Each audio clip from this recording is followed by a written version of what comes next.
I want to tell a story and invite Ruby into a place of storytelling. When I was almost 9 years old, my congregation knows this, but Dr. King was killed about a month before my 9th birthday. And Chicago was on fire. I mean, like, I don't know why we burn up our stuff when we're mad. But that's another talk for another time. But the things were on fire, bullets were flying, and my sister and I were hiding under our beds. And Ruby knows this story, and I was like, oh my God, I was outraged to imagine that love can get killed with a gun. So I thought, I think I'm supposed to pick up Dr. King's mantle and do this work of revolutionary love and justice. And when I work at Middle, I feel like I'm doing that. But Ruby, to be able to be in this relationship with you and to be thinking about a center together and making hope zones feels like the Lord has blessed me beyond words. So I want to start with that. Thank you so much. Thank you. Thank you. So you, like SNCC, Civil Rights Alumna, and your church was on the street with Bernice Reagan and them. Right. Talk about Sweet Honey in the Rock and the music and all of that stuff. Well, I see you like Sweet Honey in the Rock. We all like, yeah. That's our jam, right? Well, Bernice Johnson Reagan, as many of you know, was also a part of SNCC. And she cut her teeth in the movement, not only as a student activist leader, we called ourselves freedom fighters, but she also was part of the first SNCC Freedom Singers. And Bernice was raised in Southwest Georgia and grew up in a Southern Baptist household where her father was a preacher. And having grown up in that household with the gifts that Bernice had, she was also a secret preacher, although she was also a musician. And so when she founded Sweet Honey in the Rock, it was a very important thing that she did, because my generation, like Black Lives Matter, had left the church.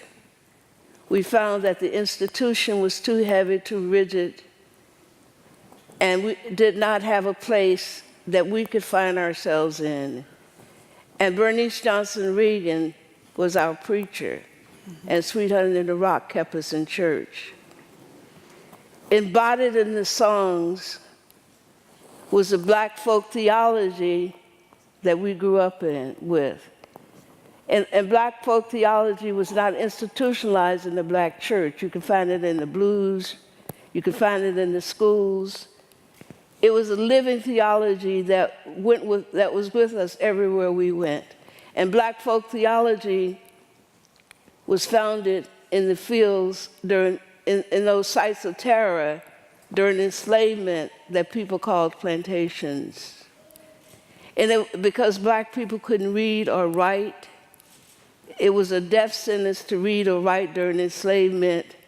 Black people had to find a way to talk about themselves and to talk about what it meant to be who they were in the world and to bear witness to their condition. So they came up with Black folk theology.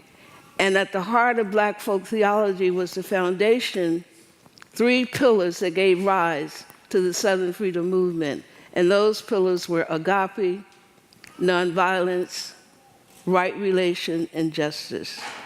So these were the pillars that Bernice embodied in Sweet Honey in the Rock. Also, he kept us membered. Because in the music was the history. And she was not only a prophet, she was also a culture carrier. She carried the culture. She kept us connected to our ancestors. She kept us connected to our community. And so because of the music, when we would go home, we were not strangers at our parents' table. And although we were in deep rebellion, we operated, even when we didn't realize it, from the wellspring of Black folk theology. Mm-hmm. And Bernice Johnson Reagan was probably one of the most prophetic voices that came out of the Southern Freedom Movement. And when she would say, when she would sing, wade in the water, God's gonna trouble the waters. That had a special meaning for a little black girl like myself, who had grown up also in the Southern Baptist Church and whose father was also a minister. That was a song that signaled to me that nothing changed unless you were willing to wade in the currents of life. And if you were willing to wade in the currents of life, you would come out brand new and transformed. So when we think about Bernice Johnson Reagan, we have to place her alongside the great preachers and teachers of the 21st century. And let me just finally say something about the music of Sweet Honey in the Rock. The music was both sacred and secular. We who believe in freedom cannot rest until it comes, until the killing of black mothers' sons is as important as the killing of white mothers' sons. You know the line, what? Yeah. We who believe in freedom cannot rest until it comes. And that was dealing with the three, the killing of black men in the Southern Freedom Movement. Yeah. Ruby, what some other lyrics that are like your, if there are texts of terror, then lyrics of these songs that liberate our hearts. Are there other lyrics that come to mind that sort of are your? Well, this is such a sacred space, but my favorite lyrics, because Bernice was also a great love songwriter.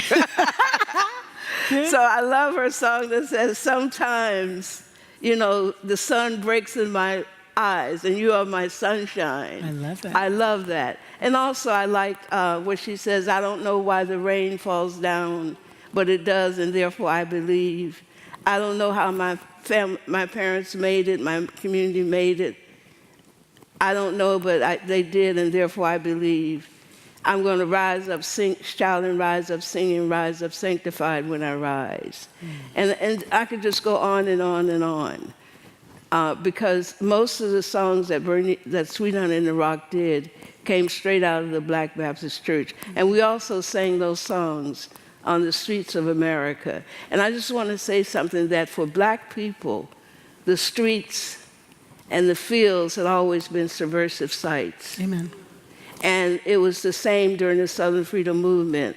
The streets that once upon a time had been places where black people should not be caught in the South. They were dangerous places. We transformed, we subverted them into from dangerous spaces to liberating spaces. Ruby, what about all those people trying to pray when you were getting ready to march? Well, what do you think about that? I'm trying to get you to tell that story about being out there. Okay, yes, I'll tell it.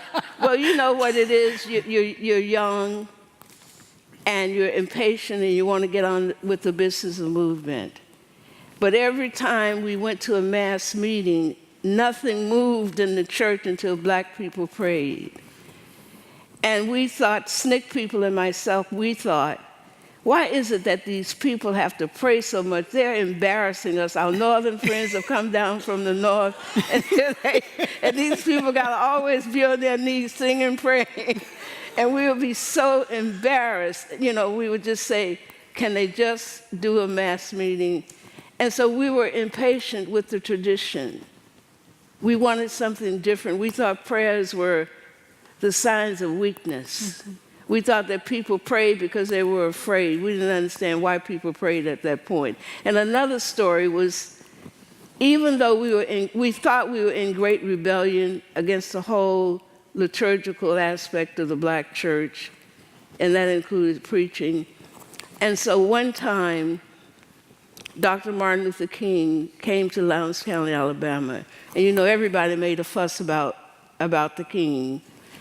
And we were angry with him because we were the shock troops. We were the ones in the field every day, facing bullets and horses and billy clubs and men in trucks with shotguns on the rack. And we thought, we do all the work, we don't understand why he's the king. And so we said, okay, let him come tonight. we're just not going to say a word. Everybody else can shout, everybody else can say amen, but we simply are just going to sit there. Stokely says, now don't forget, we're not going to say a word. So you can imagine, so he started preaching, and he started off with a low tide, and then he raised the tide a little bit higher. And I looked to my right, and there was Stokely rising up from his seat. And before I knew it, we were all on our seats just shouting. And we looked sheepishly at each other and just shook our heads and said, boy, that man can preach.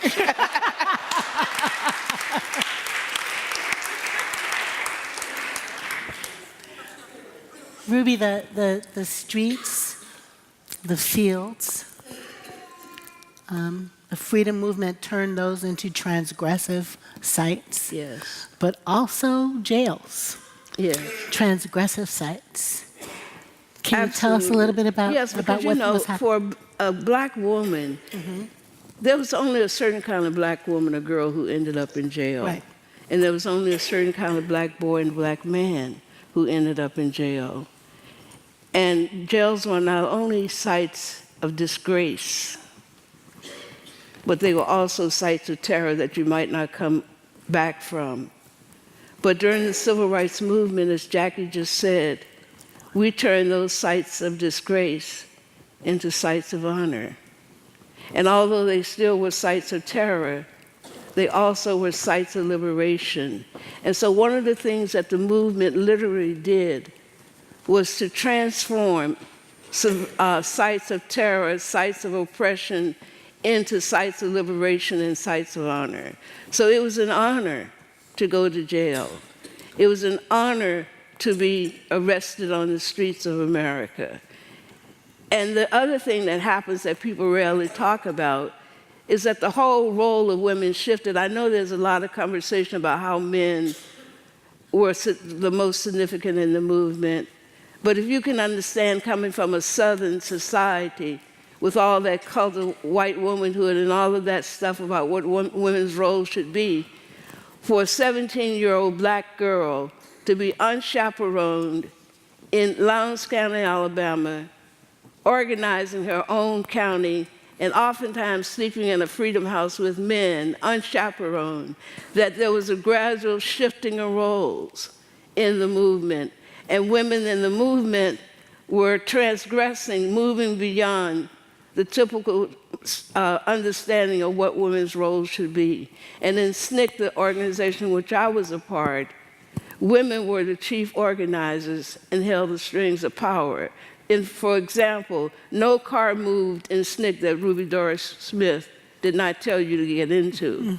And so we've got to, and don't forget now, the movement itself started because because Rosa Parks and black maids in Montgomery, Alabama stood up against segregated busing, and not only that, the slander towards them and the horrible names that the bus drivers would call them as they made them sit in the back of the bus. So when we think about the Southern Freedom Movement, it was really started by women. And women played a critical role, even with the Mississippi Freedom Democratic Party. The three prime movers of that party were Fannie Lou Hamer, Miss Devine, and Victoria Gray Adams. So although so I challenge this notion that black women and women were at the back of the movement, because there I was, 17 years old, and I was in charge of a county with 2,000 people, all by myself, riding a horse to organize. And so that I think that the other thing that I think was very important was that for black and white relationships with young people, had we not met each other, our lives would have been very narrow. Because for many of the white young people who came south, we were the first black people they had ever met who were not janitors and maids. And for those of us who were Southerners, they were the first white people we had ever met who were not outright racists wanting to kill us. And so all of our lives were stretched. And despite the challenges that we faced, we became a band of brothers and sisters that endure to this day. Maybe Fannie Lou Hammer used to sing in the choir at my mom's church in Sunflower County in Rouville, Mississippi. My great-uncle George registered voters with her. Of course, I didn't meet her, but isn't that amazing kind of crossover there? I want to know about, I don't think we put Rosa Parks with the Recy Taylor case. She did some work on that case, right? Well, she was very central to the NAACP Right. in the 1930s in Alabama. She just, people think that she was just tired and she sat down. Right. But that's just not what happened. I mean, that she refused. No, she was a freedom fighter. Right. From a very young age, she was involved in political activism, and she was a key member of the NAACP. And as Jacqui just said, she was very much involved in defending the Recy Taylor case, which is a case of a black woman who was gang raped by white men, and nothing was done to them. They were allowed to go free.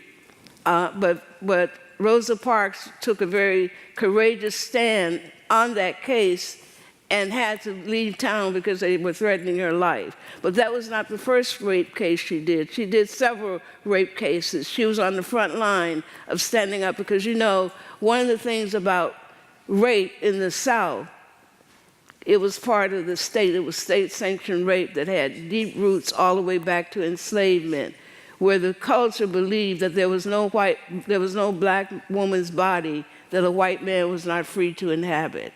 And also another part of the culture was pedophilia. When you read slave narratives, you see that many of the young women the women who were violated were young girls. And so when we see someone like Roy Moore, we have to contextualize him. Faulkner talks about the decadence in Sound and Fury. He talks about the decadence of white society. And who is the one person that he says remains unscathed from that decadence? It's, what's her name? Dilsey. Mm-hmm. She endures. Yes. And so we have to understand that what's going on in this country today is that the country is overlaid with the Southern culture and a Southern strategy. And the decadence that was inherent and still is inherent in Southern culture has become a part of the national landscape. You and I were talking the other day about how dangerous it is, and it helped me write my sermon, but we were talking about how dangerous it is for us to just demonize Mr. Trump. Right. Like he's the problem, when there's just seas and seas of people who are the problem. Ruby, I think one of the things that's happened in our culture today is that we are not as steeped in our history, and I mean Yes. black folks and white folks steeped in the national history, to be able to connect the dots between, say, the Southern strategy and where we are today. Could you take us to school a little bit on that? Could you just give us a little? In response to the victories of the Southern Freedom Movement, most commonly known as the Civil Rights Movement, but for those of us who were a part of it, we called it the Southern Freedom Movement because it was a movement about more than civil rights. It was a movement about human dignity. It was a movement that had to do with assuming one's place in society, not in terms of civil rights, but one's place in society as a full human being. And so that we see it as a Southern Freedom Movement. There was a Northern Freedom Movement and there was a Southern Freedom Movement. And so Dixiecrats had been the obstructionists, Democrats who were Dixiecrats, Strong Thurmond, all of those guys, Stennis of Mississippi, all of those guys were Dixiecrats who were obstructionists, who were white supremacists. Don't forget now, Thurmond ran on the Dixiecrat Party in 1946, and he was defeated by Harry Truman, but the party never died. So when Democrats under the leadership of Johnson signed and advocated for the Civil Rights Bill, the Southern Dixiecrats left the Democratic Party, and where did they go? into the Republican Party. And they pushed out the Northern Rockefeller group of the Republican Party, the moderates. And it became a white supremacist party. And they built a populist movement by mobilizing white resentment around the gains of the Southern Freedom Movement. Basically, what the populist movement promoted was that black rights were achieved on the backs of white people, that black rights meant less rights for white people. Yeah. Black rights meant black loss, white loss. And not only that, presidents that get held up today, and we need to put a stop to this.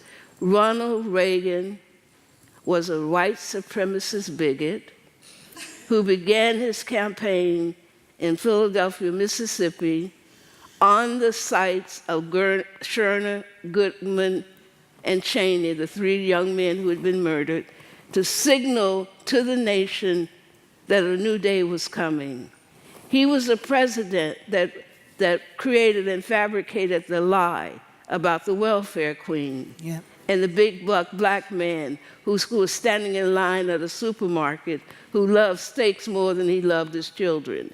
And so he and Richard Nixon began to reshape the Republican Party, and the people who were most involved in that were actors who are still alive today, and some are dead. Roger Stone, Roger Ailes, Paul Manafort. Do you see where I'm headed? Yeah. Black, they were all part of this organization, and they literally shaped the ideology of the Republican Party from a Southern strategy. And the strategy was to literally destroy the Northeast economic and social base, because they thought that the Northeast had been the fertile ground for social movements in this country, and they were still fighting a civil war. And so that part of the first strategy within the Southern strategy, how many remember the Sun Belt movement, where industry was moved from the Northeast and the Midwest to where? To the South. And so that was part of their strategy. And how many of you are old enough to remember when liberalism became a nasty word? And so that was their strategy. And in addition to that, they mobilized white resentment. And the other thing that they did that was very significant was they told white people in the South and throughout the nation that black people, lazy black people who were not the working poor, you got to understand the difference between the working poor. The working poor was a dog whistle word for white people, and the non-working poor were black people. Right.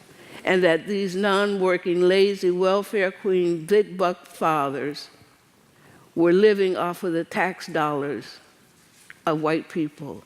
So the tax cut movement that we see today was first uttered in that populist movement of no taxes because of what the taxes were being used for. Another thing, that the first person who raised the question, make America great again, was whom? Ronald Reagan. And prior to Ronald Reagan's ascendancy to become the president, there was no war on drugs. He literally coined and created the psychological environment for the war on drugs. Now, I know a lot of people blame Hillary Clinton as if she had a role to do with the 1994 crime bill, but the truth of the matter is she was the first lady, and first ladies can't do anything with bills. She can't vote. She couldn't vote on a bill. The irony of it is that Bernie Sanders did vote for the bill, but the misogyny was so great that people blamed Hillary for something she never did.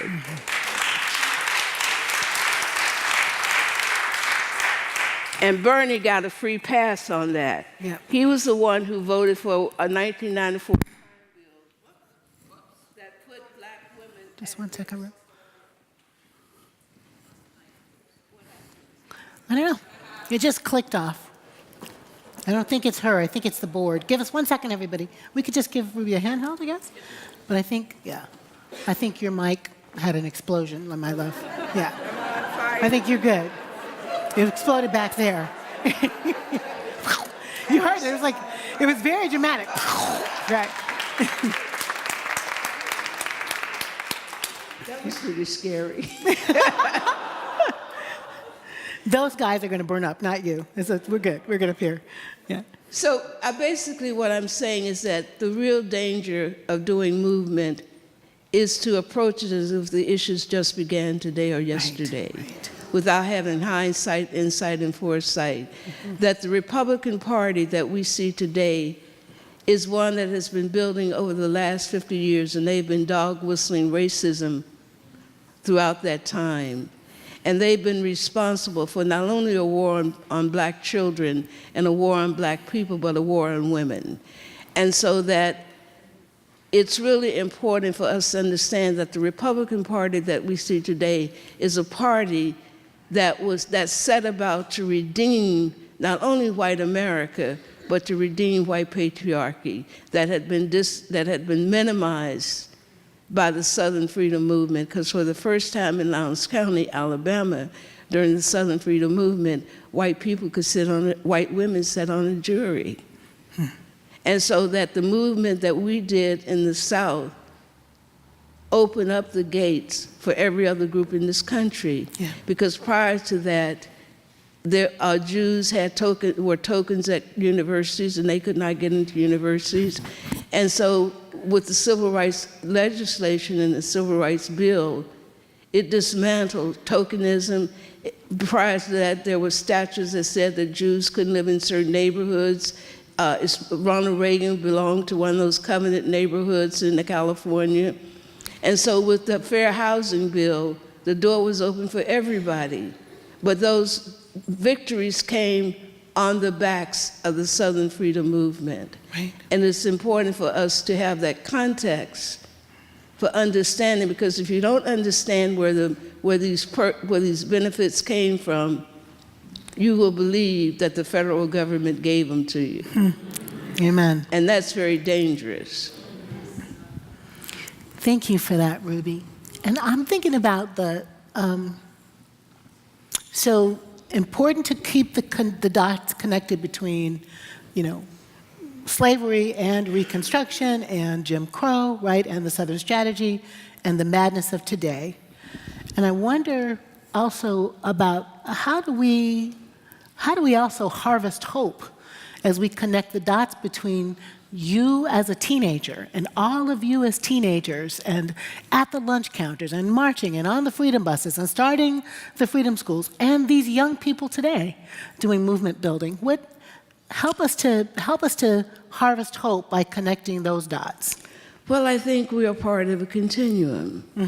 That despite all of the assaults that have been executed against the African American community, and despite a war on African American youth that began with Richard Nixon and Ronald Reagan when he was the governor of California, when he went after the Panthers. Y'all remember that, right? That was Ronald Reagan. Right. And when he came to the presidency, he continued that war. How many of you remember Richard Nixon issuing this executive order where 2 or 3 people could not gather in one group, that if you were, you would violate the law? Yeah. And how many people remember Fred Hampton, who was murdered 88 times as he lay sleeping in his bed, as he lies sleeping in his bed with his pregnant wife? There has been a consistent and a chronic war on black youth activism. And what happened that there was a manipulation to shift that activism away from the streets of America into a popular culture that was misogynist and that stood over and again. I mean, there were some parts of hip hop that was not misogynist, but it became co-opted. And the music industrial complex co-opted the impulse that was first born in hip hop music and turned it into an anti-black misogynist movement where black women who had been admired around the world for our work in the Southern Freedom Movement, who had inspired South Africa, the ANC in South Africa, who had inspired Aborigines in Australia, suddenly we became B's and H's on the world stage. Can you imagine that? That was an important spiritual and psychological shift. And so that the war on black youth has been consistent all the way up until today. Black Lives Matter. We all know that the Justice Department has said that they are domestic terrorists. Right. And that means that they will be victims of a counterinsurgency program where they will be hunted, stalked, terrorized, killed, and put in jail and become political prisoners. That happened to my generation. And people say to me, your generation messed up. Y'all didn't take it all the way. Y'all did. Listen, honey, nobody can stay on battle 15 years. We were in the trenches for 5 years, and we did, what we should have done, what we needed to do. We did our task. We broke down the walls of segregation. What happened is that y'all didn't protect the walls. Well, amen. That you ran back. That you ran back into the, isn't this a little bit ironical? Think about how silly this is. You die, you fight, you struggle because you say that the empire is corrupt. And then you get your freedom and you run back in the empire on your own and want to be so much a part of the very thing that you people fought and died to dismantle. And we forgot the great call of Martin Luther King that said that we do not want to integrate in a burning house. And so I think that, I think I'm getting a little off track from Jacqui's question, but I think that there is a continuum in the movement. And despite all of the ways in which we've been assaulted, I'm reminded of Sterling Brown's poem that he says that despite everything that they've done to us, a strong people keep coming, a strong people keep coming. And the other thing that I would say is that, like every movement, black people build a counterculture. And within this counterculture, we develop modalities that not only allowed us to survive, but also to thrive. And in 1863, on the heels of the Emancipation Proclamation, black men, newly freed African-American men, met in Selma, Alabama, to lay out the community project. And they pledged their utmost endeavors to educate the youth for the advancement of the race and for the preservation of our rights and liberties. And that became the community project all the way up until, paradoxically, until integration. Ruby, the other day we were talking a little bit about revolutionary love. Middle Church is a Christian church that believes there's more than one path to God. We've got Jews here and Buddhists here and atheists here and one Muslim who takes communion. But part of what we do theologically is we say the law of God, let's say, boils down to love, period, right? Love God with everything you have and love your neighbor as yourself. Anybody who's willing to love God or the universe with everything you had and love your neighbor as yourself, they're welcome here. And we end up talking about love as a revolution or revolutionary love. And you asked me, what did I think it meant? And I was talking about empathy. I was talking about when a child is hungry in Haiti, my stomach should growl, right? When a woman is oppressed in Brooklyn, I am oppressed.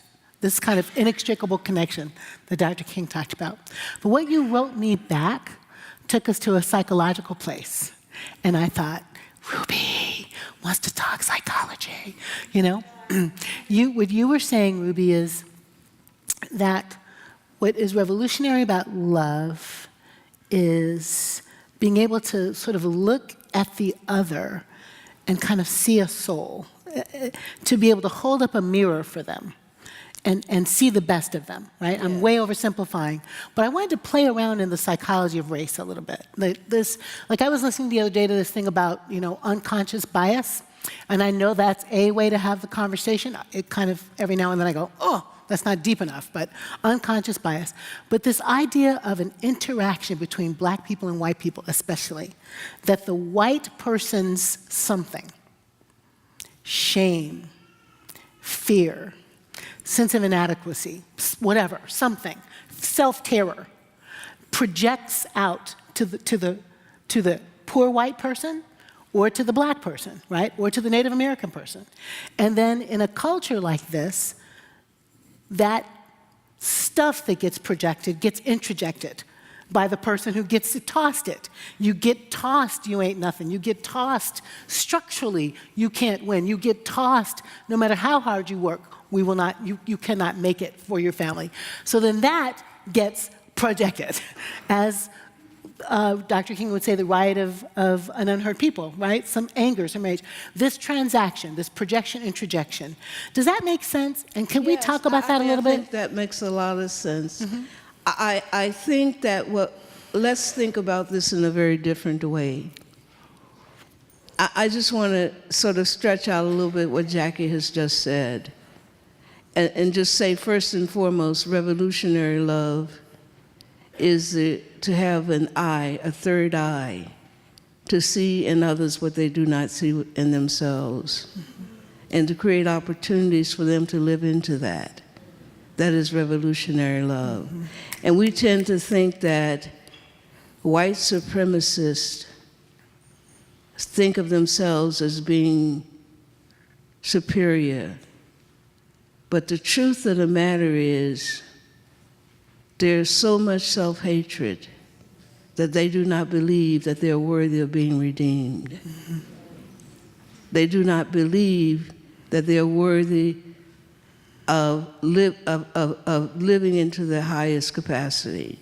They do not believe that they are worthy of living in community with other people, so they isolate themselves. This is a new way of looking at that. Mm-hmm. And so that and all of what, it's like Donald Trump, all of what he feels about himself and all of what he knows about himself, what does he do? He transfers it onto other people. Yeah. Yeah. And this is a great tool of oppression. Basically, within the rulers, because they're so dependent on other people in order to live, despite their proclamations of great power, they never leave the womb stage. They are constantly in a state of dependence and constantly seeking shelter and warmth, being afraid to go out in the world and live.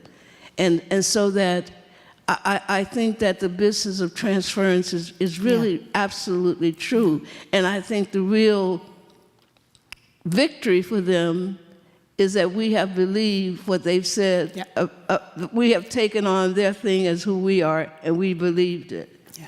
And I think that's really a big victory for them. And so this place, Ruby, where I think that the young people going down to Mississippi and kind of pop-up schools, freedom schools, yes, to teach young African-American children their history and art. Like, what are the ways to disrupt what's been introjected, right? What are the ways to dismantle the lie that I'm going to say first the lie grabs us personally, and maybe I don't mean it sequentially, but it also grabs us structurally. But let's talk for a second about the personal piece. How do we help disrupt the texts of terror that our young black people, our young Latino people, young people of color would never want to admit it. They'd be too tough to admit it, but they've believed the crap. They've believed the narrative. I think Howard Zinn was right. I think the people's history is very important, because there can be no reconstruction without memory in a society where empire constantly dismembers us and inculcate within us their history, and they remake us in their own image, and we move in the world with their consciousness. So the first thing that we have to do is use history to develop an authentic consciousness. And I want to say something, I'm grappling with it because I haven't gotten it firm enough, but I want to try to throw it out for you to think about. It's interesting, there are many ways to do ethnic cleansing. One way that you can do it is to remove a certain ethnic group from a certain position, a certain space, and make that space one thing, to eradicate their presence. Another way that you can do ethnic cleansing is to eradicate the souls of a people, to eradicate their ethnicities, so that they are no longer connected to a specific particular people or a particular history. And once having stripped them of their ethnicity and having them to create existential suicide, then you give them an authentic consciousness and history called whiteness. And and you tell them that their culture is an American culture. American culture is a whole lot of everything and a little bit of nothing. And so, how does one reclaim that the hurt, the stripping away, because one's ethnicity embodies one's history, one's culture. embodies one's culture, one's relationship with other people in the world. It's a fragmentation that works to put people in a monolith and make them claim a history and a culture. It makes them forget what they were, who you were with them in Europe, and when you were strangers at their gate. Because now they make people believe that they're insiders, and all of that, and that there is no class, because to be white is to transcend class. Well, we know that isn't true. So the question is, how do we teach young people the stripping away of history? That's what integration did for Black people. It began to strip away that very particular history that really was our stepping stone to movement, our stepping stone for resilience. And so one of the things that we must do with young people is to teach them history, is to reclaim. There is nothing wrong with having an ethnicity. Yeah. It's very important to be connected to your roots, to be able to know the sounds of your people when they were in pain, when they were hurting, when they were joyful, to be able to dance the dance that your great-great-grandparents danced, to be able to make the food that they made. Because the real trick of this is that WASP culture maintains itself, and it becomes a standard bearer for all other cultures. And so I really want us to think about whiteness is existential suicide and murder, is soul murder. Whether it's a Black person it's a soul murder, and it's a big disconnect. Does that make sense? It does. I mean, I know it's kind of heavy and I'm still working on it, but I thought I'd throw it out to you to think about. Ruby, it makes so much sense to me, and I think you know the doctoral work I did was about racial identity development. And I think, actually, I would add to your hypothesis, I love the way you threw that out there, that I think actually white people have suffered soul death as they became white in America. So kind of back to our other point in the conversation, I remember reading an article called "White Means Never Having to Say You're Ethnic." Right? So white people come to America, and whiteness, they begin to pass for white. Yes. They pass for the construct of white, and they let go of Lithuanian, and they let go of German, and they let go of, especially the later ways of migration, letting go of being Polish, letting go of being Ukrainian. And so white meant white Anglo-Saxon Protestant. And to pass for that, you let go of your grandmama's cooking, and you let go of the language, and you let go of your cultural markers, and then you let go of you, and then you think everybody else should let go of them, because that becomes the standard. That actually becomes a standard then. Like you said, Americana, whatever this is is the national culture and not our ethnic rich diversity. Absolutely. Yeah. And even it's practiced on so many levels in many systems of oppression. For example, as a same gender loving woman, the call for me is to pretend that I'm a heterosexual woman and to commit soul murder of that part of me, the same gender, to be in the closet and to kill and to have a consciousness of a heterosexual woman that's not my consciousness, to pass. And so what the society requires all of us to do is to pass into what is considered the norm. And so that we've got to really, and we become ultimately strangers to ourselves. Right. And we then find ourselves in a perpetual condition of spiritual homelessness. So the question is, how do we find our way back home? It's a beautiful question. Ruby, there's a particular white man who saved your life. Do you want to talk about that? Well, he saved my life. He was Jonathan Daniels, and we were all a part of the movement in Alabama. I just want to say something, because you've got to understand this. Being in a movement requires that you see the world in a very different way. See, we haven't had a movement yet. You get killed in movements. Mm-hmm. You lose things in movements. You have to give up your scholarships. Yeah. The FBI hounds you. Yeah. You know, your telephones get tapped. People bomb your houses and you have to crawl out at night on your knees the way we had to do in the Freedom Houses in Alabama. People come looking, Ku Klux Klan come looking for you, as they did for me one night at Miss Calhoun's house, and I happened not to be there. Movement is dangerous. It's not warm and fuzzy and cozy, and movement doesn't happen without a community to cover and guard you. Amen. It's not an action of a few justice elites.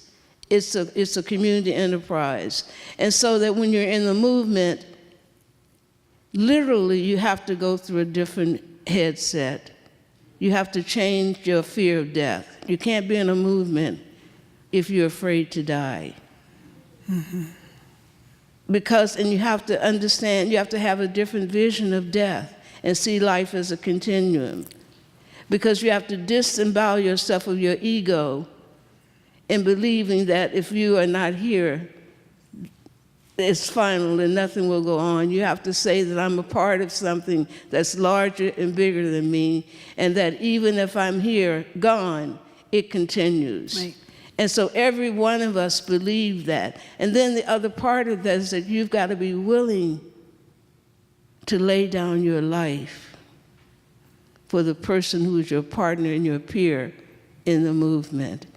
And so this is what galvanized Jonathan. This is what galvanized every young person in SNCC in the movement, because there would be many. See, the movement was not a glamorous place as it's made out to be. I can't tell you the terror, the absolute terror of riding down Highway 80 in a carload of young people with no one being more than 24 years old, and suddenly out of nowhere, truckloads of white men appear and pull their shotguns from their shotgun rack, and the chase is on, and you're running for your life. And you're living in that heightened state of intensity every day of your life. And so, in many ways, you're really a soldier. You really are taking on some of the characteristics of a soldier. And so Jonathan came into Lowndes County. We didn't allow white people in Lowndes County because it was called Bloody Lowndes. It was dangerous. But Stokely really liked Jonathan, and we debated whether or not he should come into the county. And we decided, Stokely said to us, that a movement should be like a black church. Whosoever will, let them come. And so we said, okay, he could come. And so the day or two before he came, we were involved in a big conversation with the young people in Fort Deposit who wanted to demonstrate because their parents were being cheated as sharecroppers. And personally, we didn't want to do it because we just knew that it was going to be a nightmare. Well, the morning of the, but we couldn't say to the young people, you can't do it. We would have been hypocrites. And so the day of the action, we showed up. Jonathan was there. And by the way, when Jonathan came into the county, we started hanging out with each other. It was Ruby and Jonathan and Mary Mosley. We went everywhere together. I think we might have been boyfriends in a later life and girlfriends. But anyway, he had a little red Volkswagen, and we would travel all over the county, Birmingham, everywhere together, really enjoying each other's company. And he was teaching me about Shakespeare, he was he majored in literature at Harvard before he dropped out and went to seminary. So he would tease me about being a peasant and not knowing philosophy. And so we would tease each other. But anyway, we were arrested and thrown in jail. And it was only 4 women out of 20 men who were arrested. And we lived with the terror because the jailer said that they were going to let these black guys rape us. And we were terrified. And Jonathan was the preacher in that cell. He kept everybody lifted up, and every day he would have evening prayer. And although the youngins thought he was crazy, he did it anyway, because it kept people's spirit lifted. Well, we were let out. One morning, the jailer came and said, "Y'all, you've been released." And we didn't want to go because we knew that that was a pattern, but we had no other choice, so we left. And we went to the corner store. Jonathan, Father Marsrow, who had also come into the county, he was a white Catholic priest, Father Marsrow, Joyce Bailey, and myself, and John, and we went to the store where we had always gone, and the woman had been very friendly. And standing in the go was Tom Coleman, who had a shotgun. And I was in front. Jonathan was directly behind me, and I put my foot on the step to step up.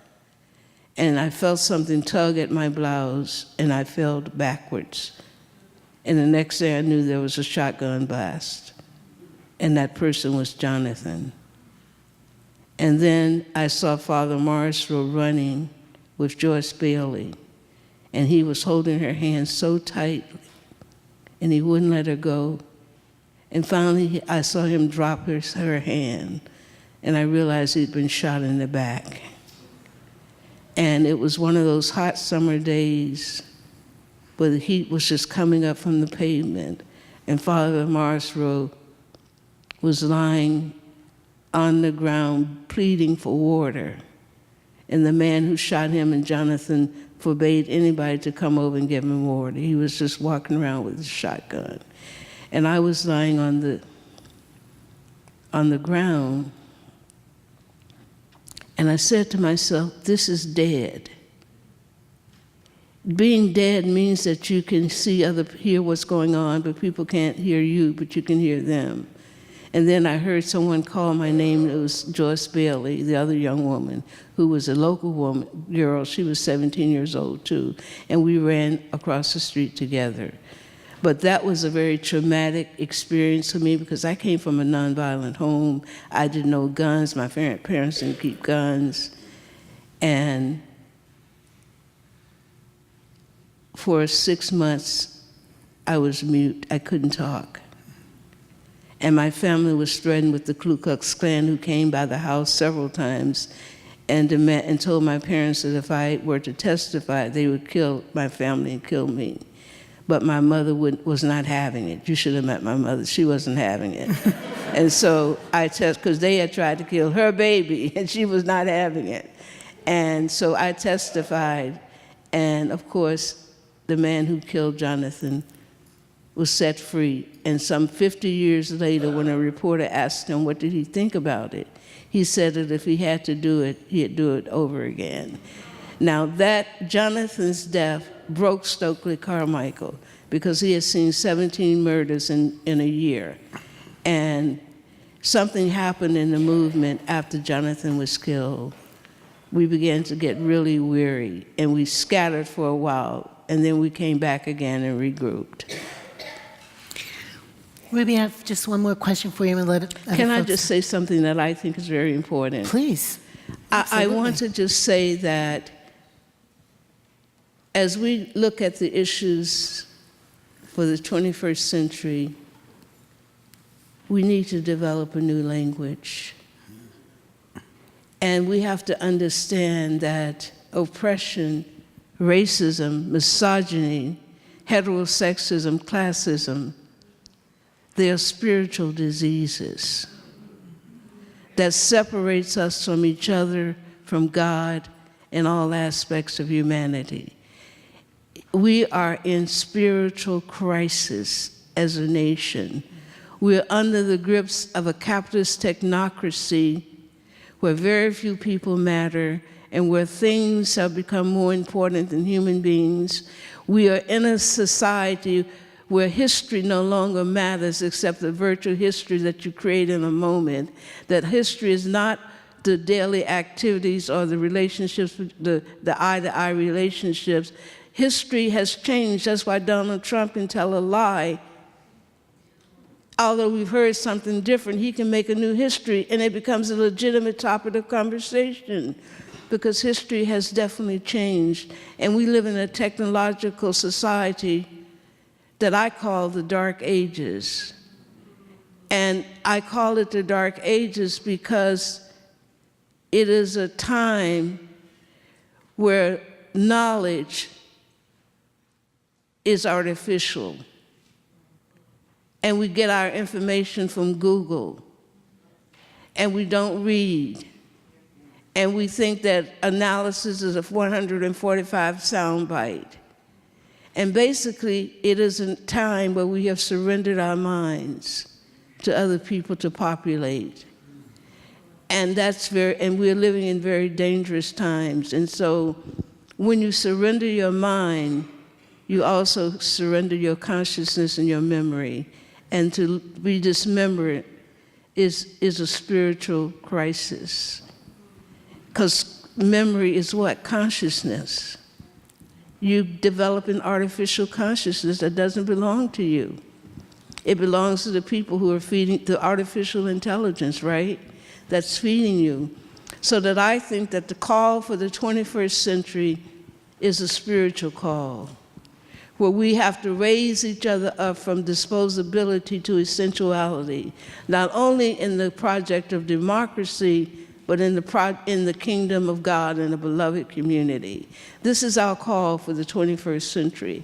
It is a spiritual crisis that must move us away from fragmentation to intimacy.